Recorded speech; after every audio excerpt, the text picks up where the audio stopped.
Hello and a very warm welcome to all of you. I'm Meha Bhardwaj Alter and this is Game On. New Zealand are in the driver's seat against Sri Lanka at the Chinnaswamy Stadium in Bengaluru after restricting them to a below par total of 179. The Kiwis will hope that weather doesn't play spoil sport now after their team has put up a commanding performance with the ball. Chetan Narula and Jamie Alter are here with us. Guys, looks like your wish has been granted. Let's go across to both Chetan and to Jamie and introduce both of them. There they are. Your wish has been granted. Both of you wanted that New Zealand will win this and it looks like they are on their way. Jamie? Yeah, looks like it. Probably spent a little bit more time than they would have liked given they were 129 for 9. But, good to see some grit. Mahesh Theekshana played really, really well. And, of course, Madhushanka is not really a batsman. I think I heard someone on commentary say he got his highest score. So, yeah, New Zealand have done the job. They would have been very, very happy with anything around the 170-odd mark. And they've done very well. And it just goes back to say, the first time in this tournament when they had their first 15 to choose from, I'm very, very glad to see Lockie Ferguson come back in and once again, do the job. And then even someone like a Mitchell Santner, I think he gave 22 runs in his 10 overs. On that track, that's just exceptional bowling. So, yeah, job well done. Now let's see how long it takes them to knock off these runs. Two things. One, I said 179. Apologies, 171. And second, oh my gosh, should we even ask Chetan about his second Black Caps shirt? I'm sure, Jamie, you noticed that, right? Oh my gosh. You are such a show-off. To think that in a day you're wearing two different Black Caps jerseys. Yes, go ahead. Okay, so enlighten us. Let me just say the jersey that I wore in the afternoon was actually the Maori All Blacks jersey. Yes. That was from 2014. We had the 2014 Rugby World Cup, and that was my first trip to New Zealand. I was enchanted by the country, so how could I not collect a Maori All Blacks Rugby Adidas jersey? And this is from 2015, the ODI World Cup. I think Jamie also has one. The one with the blue, on the sides and on the back. And it was an exceptionally good jersey, took them to the final. And that's the story behind it. But yes, coming down to the match, we had predicted around 240, 250. I think Sri Lanka made a quick start, but I think they were trying to get too many runs instead of settling down at the top, trying to build partnerships. I think that was a mistake on their part. But yeah, kudos to New Zealand. They knew what they were doing. They went in with a plan and they executed those plans very well. However, in the end, the last partnership a bit too long. And I think that's where they missed somebody like a Matt Henry. If you look at Tim Southee, I'm not picking on Tim Southee, but it's just the way, he's probably not as useful on these pitches. He bowled 8 overs. Somebody like a Matt Henry with his pace, with his variations in terms of using the bouncer very effectively, probably could have broken that last wicket stand. And Tim Southee instead, he didn't even complete his 10 overs. So Tim Southee, very experienced, very valuable, but probably the weak link of this New Zealand bowling attack. Okay, so let's set this up for you. What has happened in the first innings? New Zealand's quest to make the semi-finals was given a helping hand from Sri Lanka, who could only manage 171 in 46.4 overs after Kane Williamson chose to field with rain forecast for later in the day. An early scalp for Tim Southee and 2 for Trent Cole saw Sri Lanka being reduced to 32 for 3 inside 5 overs, which became 70 for 4 when Bolt added Charit Asalanka during his 6-over opening spell. Even as Kusal Perera was batting on a different level, clubbing his way to a 50 in just 22 balls, as long as Perera was at the crease, Sri Lanka's hopes for a 200-plus score remained high. The left-handed opener then struck 9 fours and 2 sixes to worry the Black Caps. But the introduction of Lockie Ferguson saw Perera fall for 51 of 28 balls, the highest score of the innings. Mitchell Santner claimed 2 wickets in 10 very economical overs. And then Ferguson added another when he returned for a second spell. From 128 for 9, however, the last pair of Mahesh Theekshana and Dilshan Madhushanka got the total to 171, with Theekshana batting 91 deliveries for his 38 and Madhushanka scoring 19 from 48 deliveries. So 171 in the end, but New Zealand will not be complaining. This is a very gettable total, and they've already got off to a good start. Jamie, how well has Mitchell Santner bowled in this tournament? Very, very well. There was a time when he was a leading wicket taker, and Matt Henry, when he was fit, he was vying for those honors. Of course, I mean, you don't expect a bowler to maintain his form all throughout. Some do, like Madhushanka and Zampa as a bladed entry, but he's hardly gone for runs. Every time. And again, I don't know. I mean, yes, I know he got a 5-wicket haul. It came against the Dutch.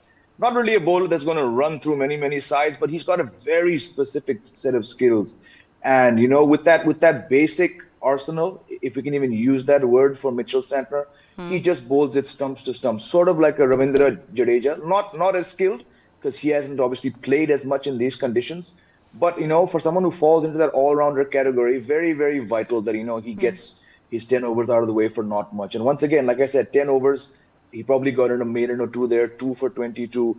He's one of those bowlers. Yes, he'll go for stick on utterly flat tracks, but for a country that's only produced really Daniel Vittori as a great spinner, Mitchell Santner is doing a lot of good things. So very, very good to see him, because Ish Sodhi, the leg spinner, always probably a toss-up for them to play him or play someone else. Leg spinners can do wonderful things. I think a couple months ago, before the World Cup, maybe less, he got 6 wickets in a match against Bangladesh.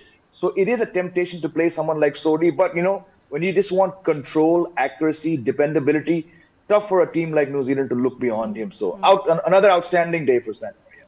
Why has he been so impactful, so effective on these pitches? Why is it that he is among the top wicket takers in this tournament, Chetan?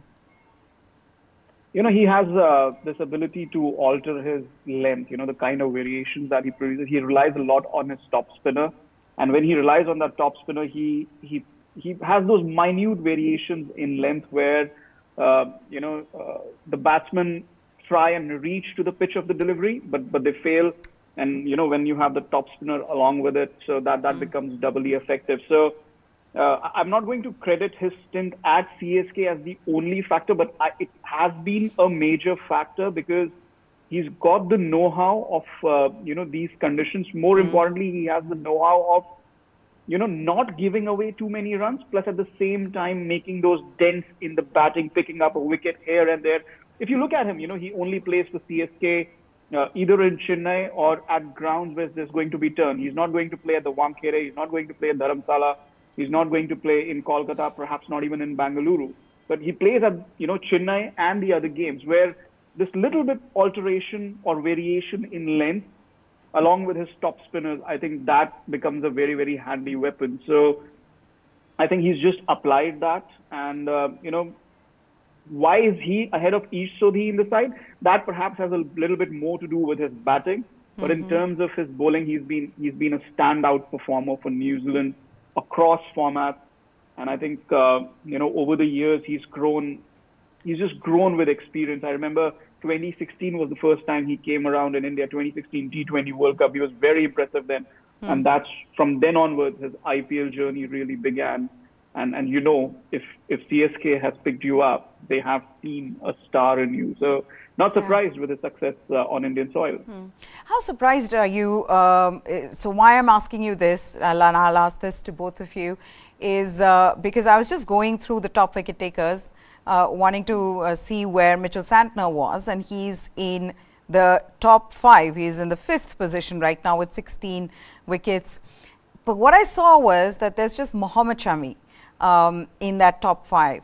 There's Madhushanka, who's been the standout bowler for Sri Lanka. He's at the top with 21 wickets. He's been exceptional. There's Adam Zampa. We've spoken about him, about how good he's been. And then there's Marco Jansen and Mohammed Shami. How surprised are you that there is no other Indian bowler in the top 5, especially someone like a Kuldeep Yadav and Ravindra Jadeja in this tournament? Jamie? Yeah, I mean, look, in regards to Kuldeep, just like I put the markers on Virat Kohli 4 years ago, I put the markers on Shubman Gill by saying that he'll get 600 runs and then he gets a viral. And I said that Kuldeep Yadav is on track for 30 wickets. Look, I think when it comes to Kuldeep, in most of the matches, if you look at by the time he's come on, half the sides have already been really bowled out, And there's a couple matches. There was one match where New Zealand, like Chetan mentioned in the pre-show, they really, really took him on. I thought he'd be getting a lot more wickets. But again, look at someone like a Jasprit Bumrah, right? 4 overs, pick up any match with your eyes shut.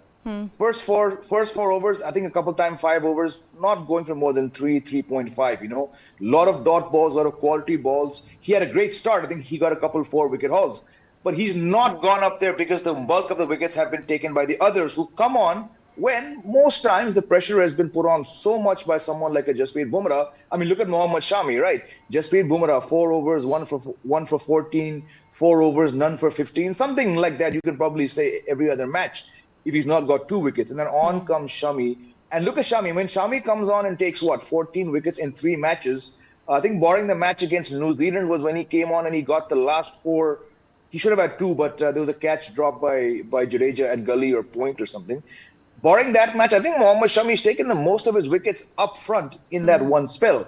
So that's definitely a factor why someone like a Jadeja has not got the chance. But again, coming down to the conditions, the one match that Rohit Sharma tosses the ball to Jadeja inside the power play, he also gets 5 wickets. So like we've been discussing, the first 20 overs at certain venues do become tough.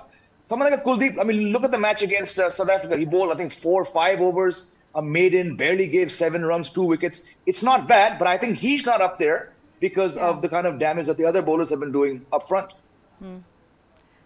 Chetan, do you have another theory on this?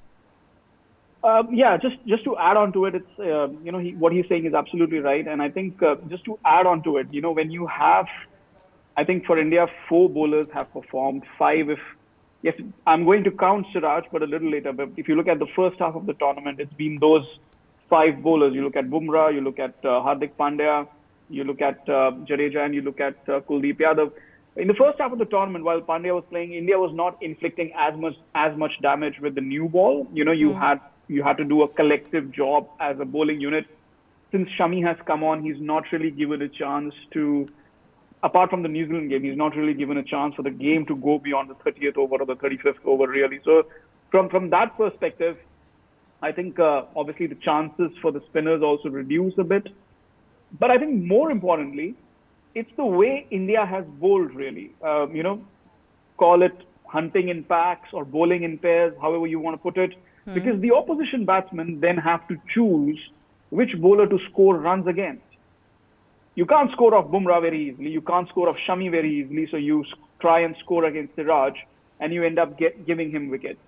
You try doing that against Shami, you end up giving him wickets. You can't score against Kuldeep, so you try scoring off Jadeja, you end up giving him wickets. You can't score against Jadeja, you try scoring off Kuldeep, you end up giving him wickets. So I think it's been an even distribution in terms of wickets for the Indian bowlers. Shami has been standout. He's been brilliant. He's to borrow from Virat Kohli, he's been a freak, really. Using that word for what Glenn Maxwell has done in equitable terms for bowlers. So I think Shami has been, has had a freakish tournament. But otherwise, it's been an equal spread among the Indian bowlers, which just goes to show the strength of this Indian bowling attack.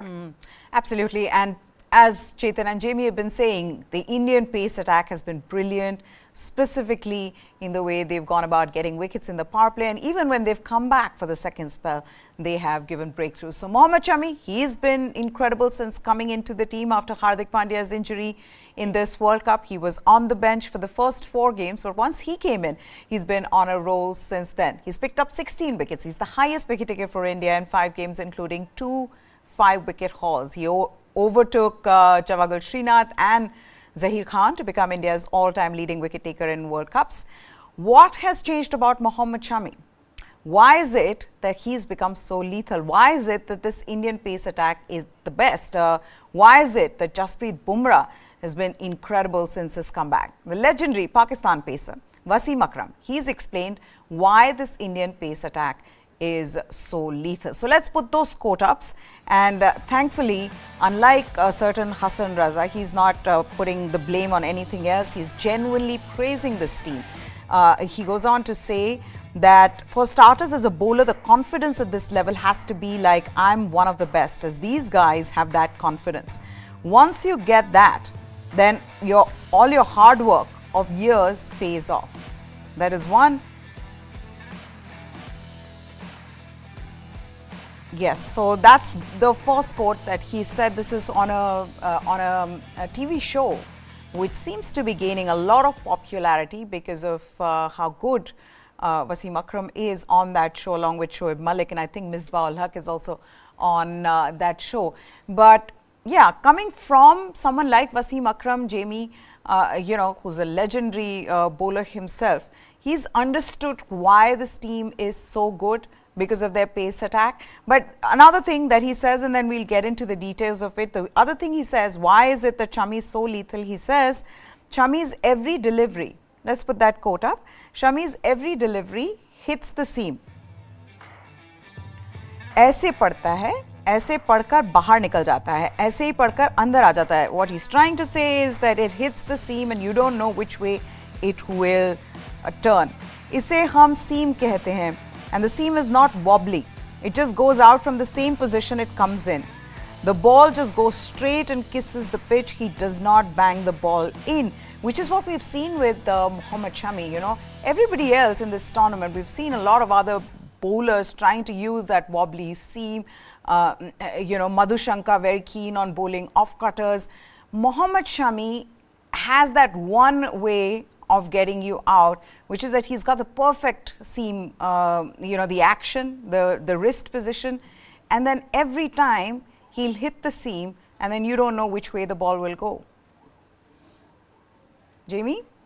Look, just coming back to Wasim Akram, you expect someone like him to not make a banal or a flimsy comment. He rightly hauled up Hassan Raza after that comment. And then you come to the second fact, which is that he's an exceptional bowler, maybe one of the greatest left-arm pacers, if not the greatest left-arm pacer of all time. So you expect that kind of analysis. And let's not forget, I think he spent 6-7 years with KKR, during which he overlapped with Mohammed Shami. So he would have seen a much younger, a much quicker Mohammed Shami back then. So obviously what he's saying comes from his own experience, his own tactical expertise, but as well as also working with Mohammed Shami. And there's no doubt that the time spent by Mohammed Shami at KKR helped to some degree, not a massive degree, but it did help him, on the way to becoming a fantastic bowler for India, specifically in tests and then one days. But what is Shami doing now? Like we've been discussing, he just does this. When you have that skill to land the ball, like Wasim Akram has also mentioned, like we've discussed on past shows, when you're just hitting it on the seam, there's no wobble seam, you're bowling in decent pace,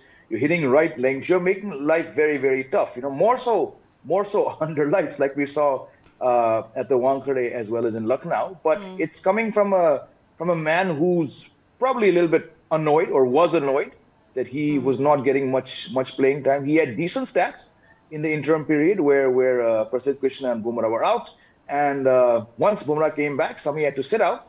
But in Mohali, he got 5 wickets. So he's probably got, I'm not going to go and say he has a point to prove, but he has probably a little bit extra going, which comes back to why he probably replied to Hassan Raza on that social media post. He's a bowler who's just very, very skilled at what he's doing, and he knows this is my last final fling at a World Cup. So let's call on all that experience. Let's call on the hard yards. And you speak to people who've worked with him, and they say there's no hard worker than him.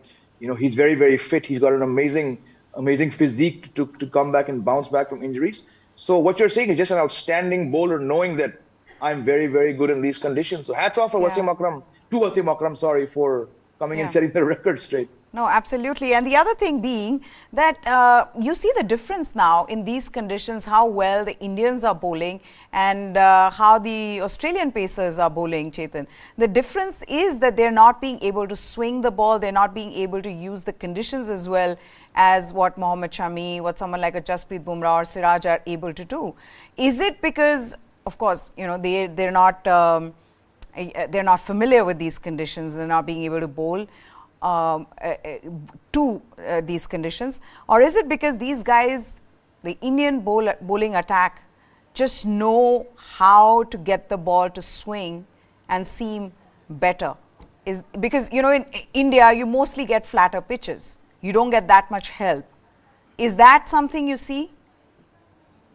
I think it's a combination of both factors, because if you look at you mentioned Australia, right? So let's look at the Australian pacers. Who's the most successful Australian pacer in this World Cup? That's Josh Hazlewood. Now, Josh Hazlewood spends a lot of time playing in the IPL. He, out of the 3 pacers, Pat Cummins, Mitchell Starc, Josh Hazlewood, he's the one who spent the most time playing in the IPL. He has experience of winning the IPL. So like I was talking about Mitchell Santner, there are some grounds where he doesn't play. Josh Hazelwood plays on those grounds. He'll play in Mumbai. He'll play in Bengaluru. He'll play in Kolkata, Dharamsala. So CSK rotate their overseas bowlers like that. So he has that experience of using the wide ball, bowling that line and length, putting the ball down at that particular length where you know that you can do damage with the new ball. You compare that with Mitchell Starc, who skips IPL every season, and then he's relying on his natural skill of what he does elsewhere in the world all the time. And that works sometimes, and that doesn't work sometimes. I mean, he's not looked up to the mark in this tournament, but at some times he's looked like, oh, this is Mitchell Starc. Yeah. In the last game, he was bowling wides all over the place. Pat Cummins, obviously, you can't really judge him on one skill. He's a multifaceted player. He's the captain, etc. But again, compared to Mitchell Starc, he also knows how to land the ball. He has that knowledge of bowling in the middle overs. But then you compare it with, somebody like a Bumrah or a Shami. Obviously, they play a lot more in Indian conditions. And you just think about what Bumrah has added since he's returned from injury. These players are going to be playing most of their cricket on these pitches where there's not going to be much help for the pacers. And you have to fool the batsman with guile on these flat pitches. So what can they do? What can they add? And it just comes from that. Look at Bumrah. He's added that ability to seam the ball in after pitching. He had that ability to take it away, and he's added those new variations since he's come back from injury. He's worked hard at it. While he was out injured or he was recuperating, he was building up. He was building up with that particular ability. What Shami has done, and that's not a new thing he's added, with Shami, it's been kind of a unique, rare ability to hold the seam upright. I mean, I don't have a ball in my hand, but you hold the seam upright. If you can have a picture of him, holds the ball upright and then lands it in the exact same position. The ball is not moving around. It's not doing this. It's just moving around like this, and it lands on the straight seam.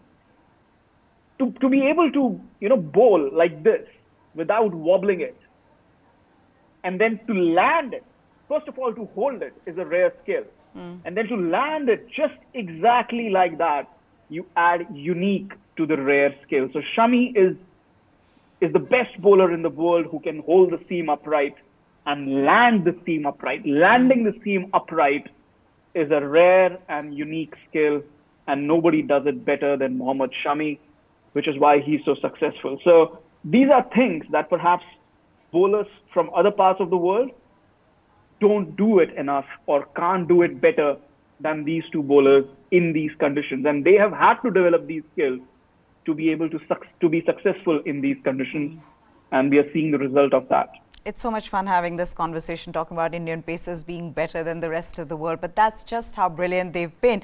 Wasim Akram agrees. He says Ben Stokes, this is about Shami. He says Ben Stokes, that dismissal that I would think was one of the best, that spell, the way he set up Ben Stokes in this World Cup.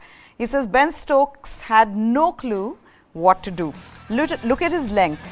Shami came around the wicket and moved the ball out with the seam. And then the last ball he brought in. But his length and seam position never changes off stump or top of off stump. That's the one. Wahin se andar, wahin se bahar. That's why he's so difficult. And which is exactly what it is, Jamie. In the way he set Ben Stokes up and the way Ben Stokes got out, that was incredible. Just one dot delivery after the other, build the pressure, not knowing what's going to happen next. Absolutely, that is what now, at least in India, that's a large part of what not just fast bowling, what spin bowling has become about. Because a lot of teams land here assuming, I'm not talking about Test cricket, I'm talking about T20s and one days. Oh, you can score 350 in a one day, you can score 330. But when it doesn't happen, you have extreme pressure. And again, whatever Mohammed Shami is doing, I personally have to link it back to the role that Jasprit Bumrah is playing, because he puts on that pressure. Go back to that match against New Zealand. I know everyone talks about the 5-6 wickets falling in the last 7 overs, of which I think 4 Shami took. But the pressure put on by the 3 pacers, they were 34 for 2 in the first 10. That, of course, you're trying to set a platform, you're trying to avert the loss of 2 wickets. But when you start that slowly, it puts immense pressure on you in the back end of innings, especially in World Cup situations.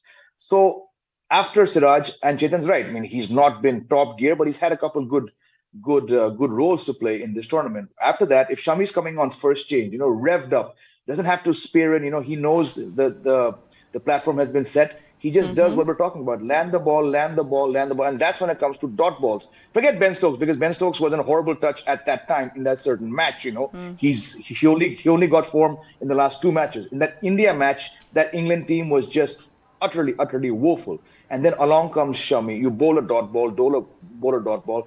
I'm willing to wager that had he done the same thing to Joe Root would have probably nutmegged himself like he did in yesterday's match. Because in this day and age, a lot of teams that come here, one reason why teams do not win here is the bowling has gotten along so much in leaps and bounds that they know how to squeeze the runs. We talk about Jadeja squeezing runs, Pace bowlers have been doing it the whole World Cup. When has India given a big total? Yes, wickets play a massive part in bowling out teams, forgettable totals, but dot balls also add up. And you look at any match that India has played, where the opposition has batted 50 overs, the dot ball count will be very, very high, I'm sure. Yeah. The other thing being how relentless they've all been. I mean, I haven't seen a single one have an off day, Chetan. Yes, Mohammed Siraj, maybe in those first few games, but since then, you wouldn't say they've had a terrible day. Not a single one.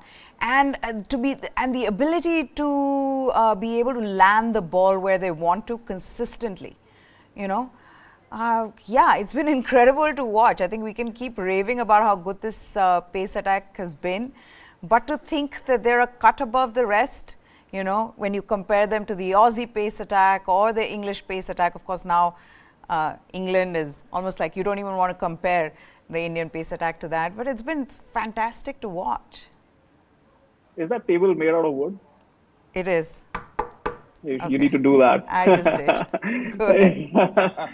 No, I mean, look.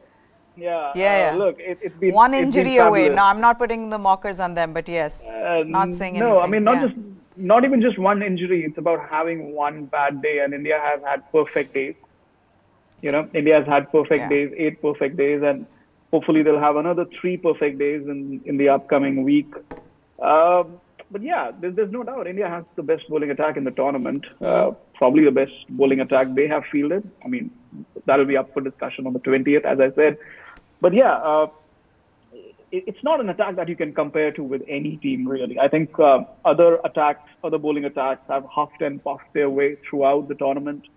Even when, for example, Siraj was not up to the races, you had others picking up the pace for him. You had Hardik Pandya. Yes, he was not taking as many wickets as Shami, but he did a job. He gave a lot of control to Rohit Sharma. He picked up crucial wickets at important junctures, be it the Australia game, be it the Pakistan game. So he picked up those crucial wickets, be it the Afghanistan game, in fact. And all the bowlers have been on the money. I remember we were talking about Ravindra Jadeja, who's had such a torrid time over the last 1.5 years, especially since he came back from the injury.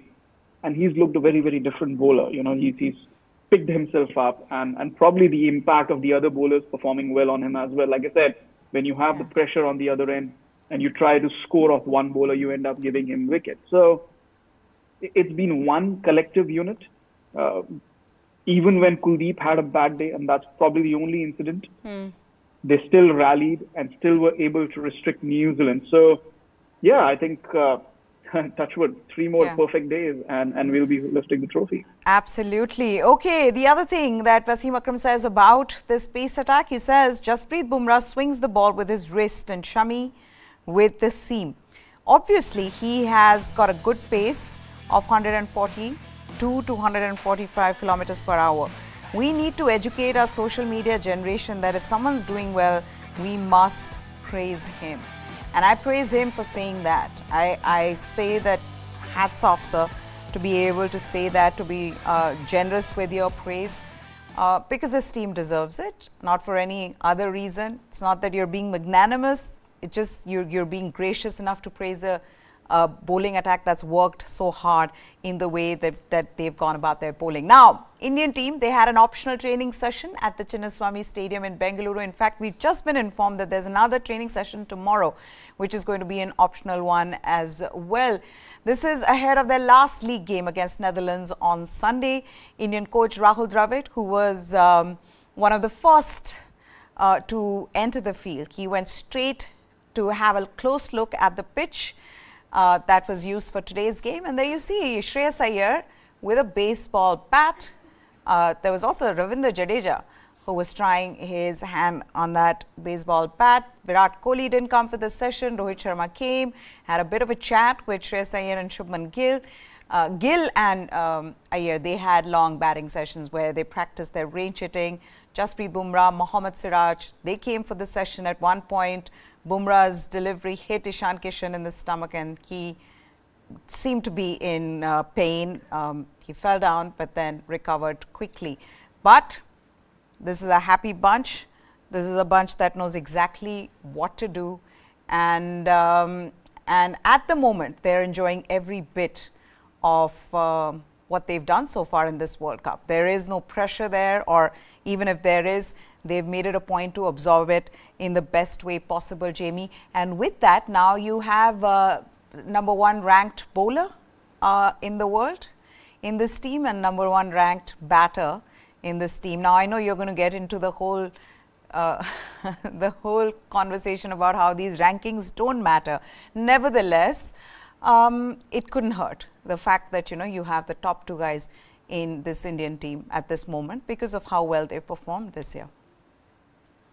No, absolutely. I'm not going to give too much weightage to the batting rankings, but when you have 4 bowlers in the top 10, this is a batsman's game. There is very, very little stacked up for these bowlers. And let's face it, the majority of these wickets have come in India, which is why this team is so good. When you play a lot of your cricket at home, and yes, when it comes to team rankings, I've been very, very critical of the one-day team and the T20 team, saying that if the majority of your success comes at home, what does it matter about the rankings? But look at the bowling. 4 people are in the top 10. I mean, I'm not very good in remembering things like this, but I don't think probably 4 would have been in the top 10 very, very often. It just shows, right? We're talking about the best bowling attack in this World Cup. We're talking about perhaps this being the best attack ever fielded.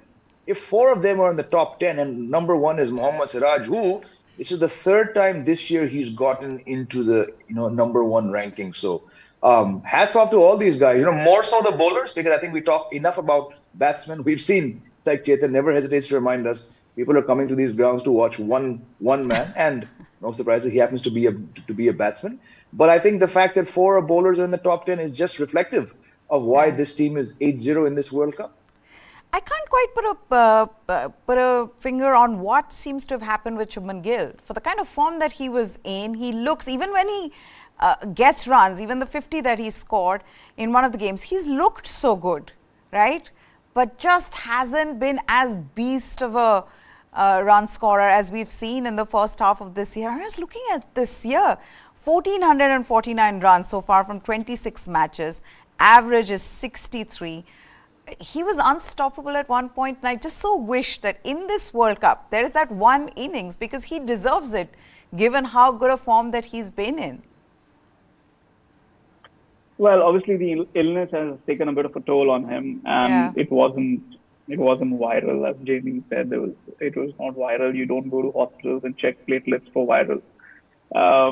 He obviously is fitter than most people, and he's a youngster, so he was able to recover from it very quickly and get back onto the field. But there's no way that you feel the same after such an illness, and I think that's made an impact, because he's kind of lost his rhythm at the start of the tournament. He was coming into the tournament with a bit of a patchy form, but he had recovered some of his form coming into this tournament. So he, obviously everybody was looking forward to him scoring runs and the art of batting long. I think Rohit Sharma and Shubman Gill have perfected the art of batting long on these pitches, especially from an opener's position. I mean, obviously Virat Kohli also knows that perfectly. So, yeah, it's been a disappointment, but I'm not going to read too much into it. I think he's still hitting the ball really well. He's just picking out and he did score a 92. I mean, let's not.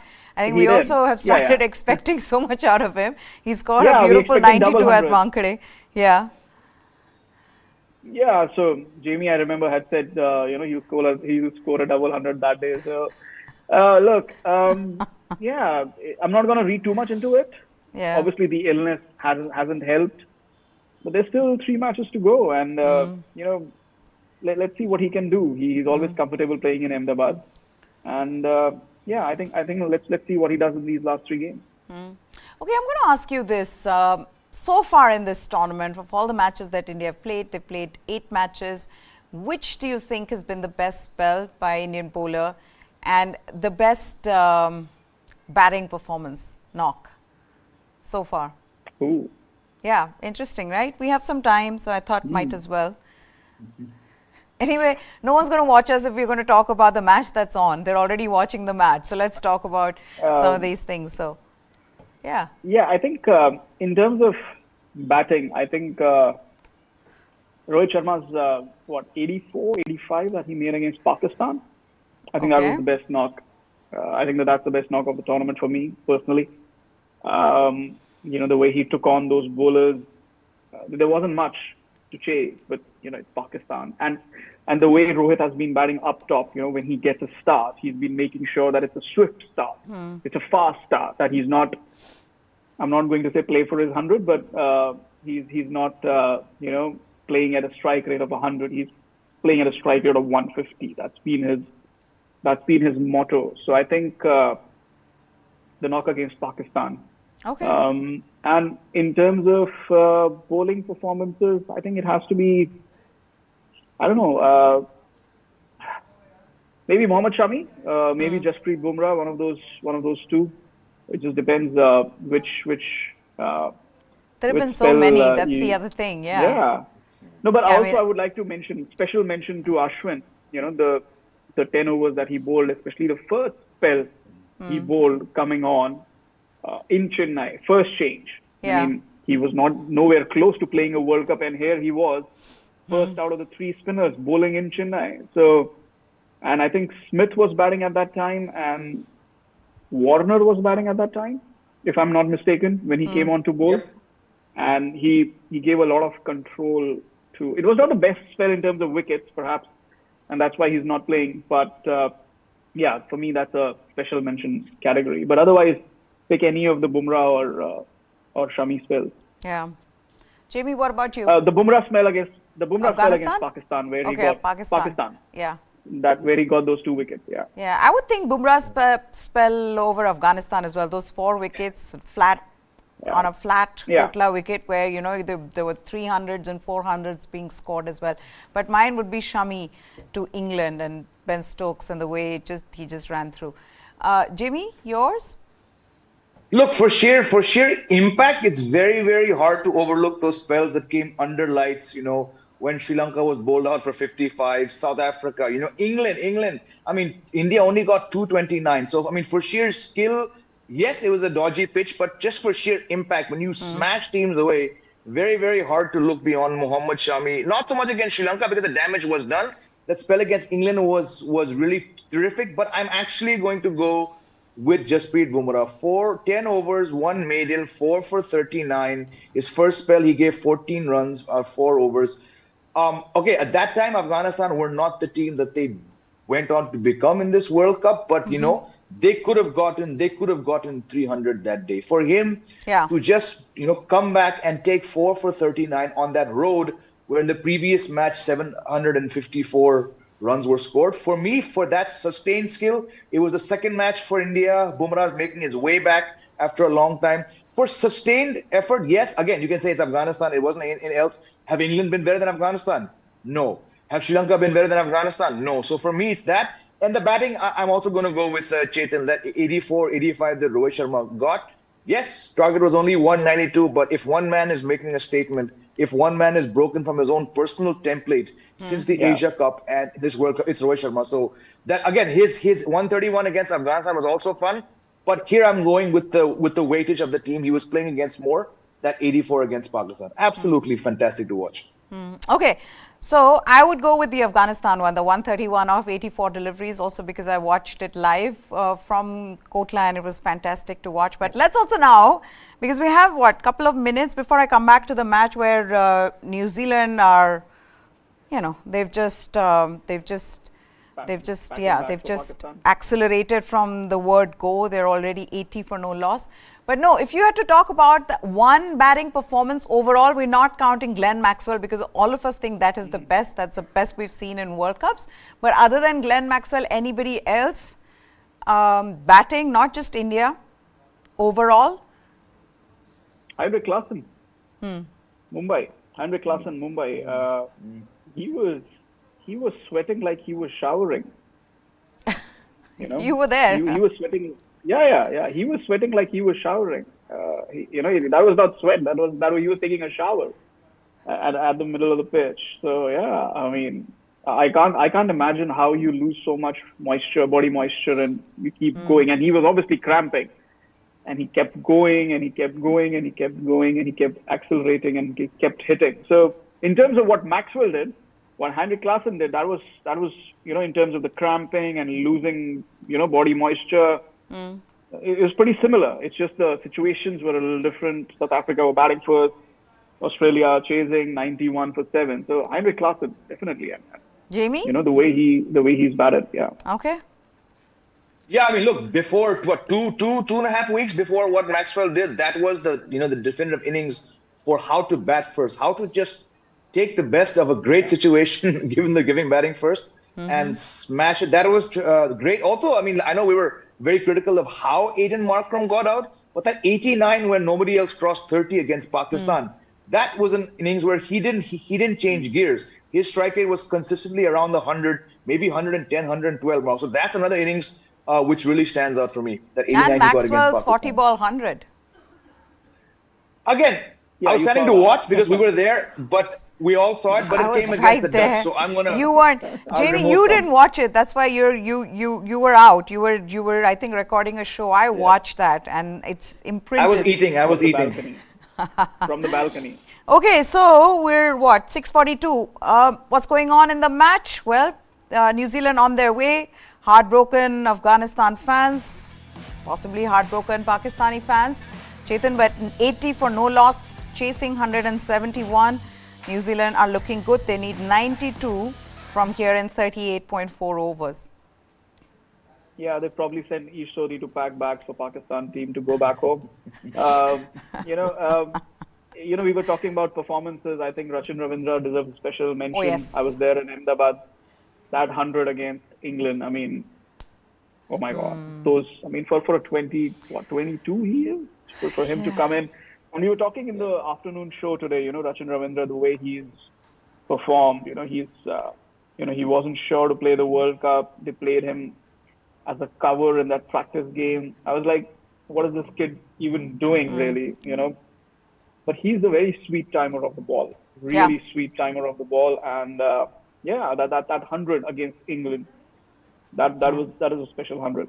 To think his parents come from, his father comes from Bengaluru, right? Now there are chants of Rachin all around Chinnaswamy, as I can read, and he's looking good again. Again, don't want to put mockers on him, Jamie, but if New Zealand chase this in 40 overs, then Pakistan will have to beat England by 183 runs, assuming they score 300. No, at this rate, they'll chase it in 2020, in 2021 overs. It's 12 overs, they're 86. They need 86 from 38 overs. I don't think they'll need more than 12 overs to get it. So, 25 is a stretch right now from here. No, the thing is, my mom was asking me, what is the semi-final situation now just before the show? And I said, this is what's going to happen. They'll probably chase it down in 30 overs. I said, they look like they'll chase in 20 overs. And I said, Pakistan will have to chase against England in 20 or 25 overs or something. And my mom said, that England team is so crap. You can't really rely on them. So Pakistan still has a chance. And, her cricketing IQ has like really shot through the roof. So I'm taking her. Just what I was going to say. It's gone through the roof. Exactly. So, that England team is absolutely crap. I mean, they were celebrating beating Netherlands yesterday. They would have lost.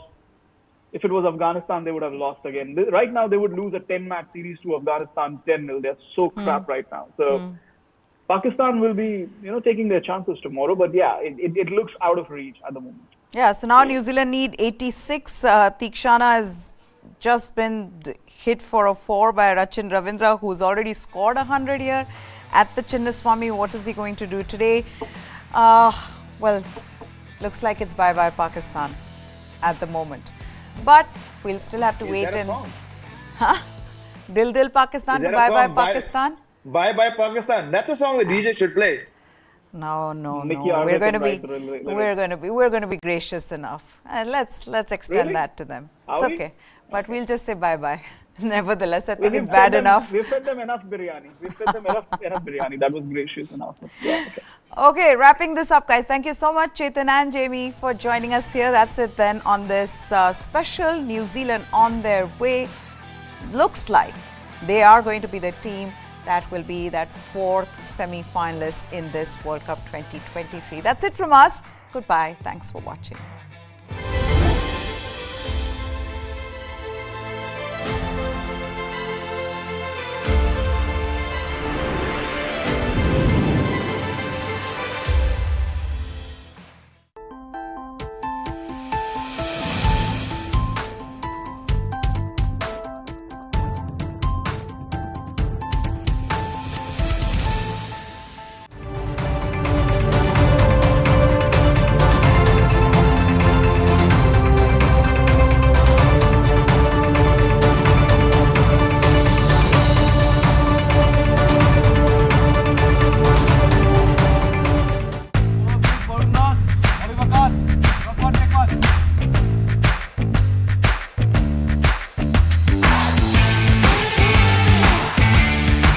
A lot of similarities between Baron Dash and Oliver Kahn.